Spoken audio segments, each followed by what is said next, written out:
Think about the last time someone asked you a question in English. What happened inside your head? Most people do the same thing. They hear the question in English. They think of the answer in their first language. Then they try to translate that answer into English. Then they speak.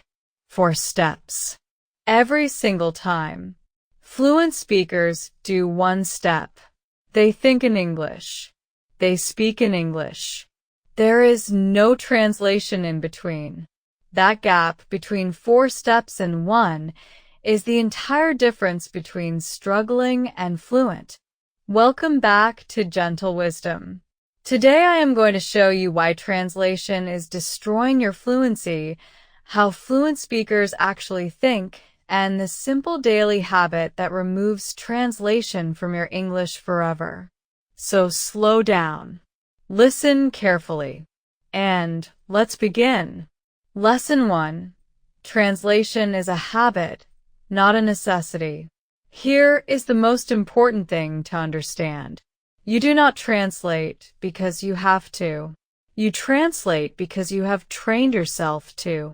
Every time you heard English and thought of the meaning in your first language, you reinforce the translation habit. Every time you prepared a sentence in your first language before speaking, you made the habit stronger. It is not a sign that you are not good at English. It is a sign that you have practiced the wrong process thousands of times. The good news is this: a habit that was trained can be untrained, and a new habit can be built in its place. James Clear, in his book Atomic Habits, describes how habits are built through repetition. Every time you perform a behavior, you cast a vote for the type of person you are becoming. Every time you think in English, even for 1 second, you are casting a vote for someone who thinks in English. Small actions, repeated consistently, create permanent change. Remember this. Translation is a habit, and habits can be changed. Lesson 2. What fluency actually feels like.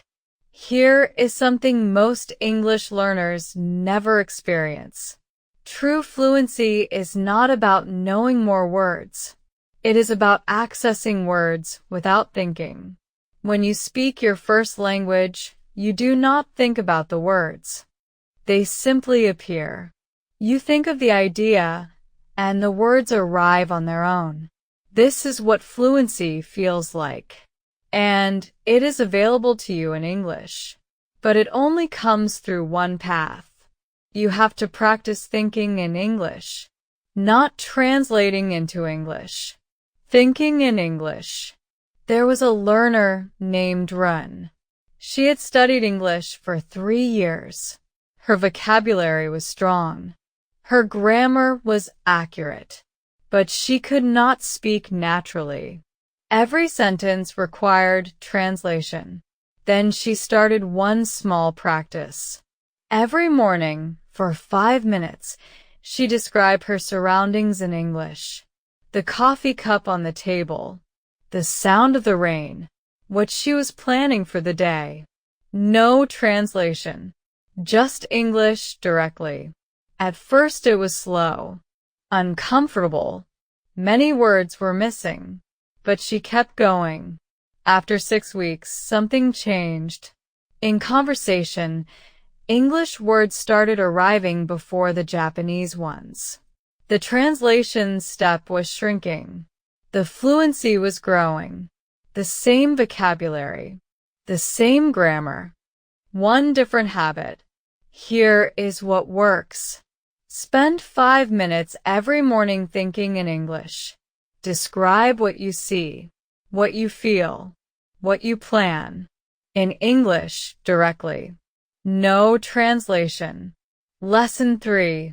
Remove the safety net. Here is why most people never stop translating. Translation feels safe. If you translate first, you can be sure the grammar is correct. You can prepare the perfect sentence. You can avoid making mistakes. But this safety net is actually the cage. Every time you rely on translation, you're telling your brain that English is not a real thinking language for you, that it is only a code you convert your real thoughts into, and your brain responds accordingly.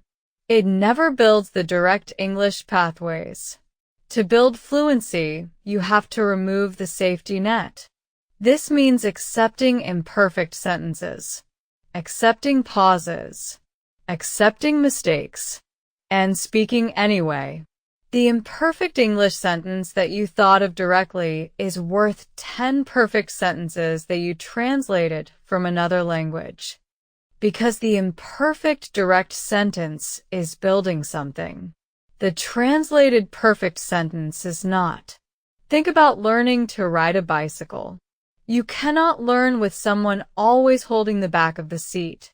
At some point, they have to let go, and you have to wobble, and fall, and try again. That wobbling is the learning. Your imperfect English is the wobbling. Start here. In your next English conversation, say the first thought that comes to mind in English, not the translated perfect one, the direct imperfect one. Lesson 4. One small habit. Total change. Here is the final truth. You do not need to stop all translation immediately. You only need to create one small daily habit that builds direct English thinking. Every morning, 5 minutes. Think in English.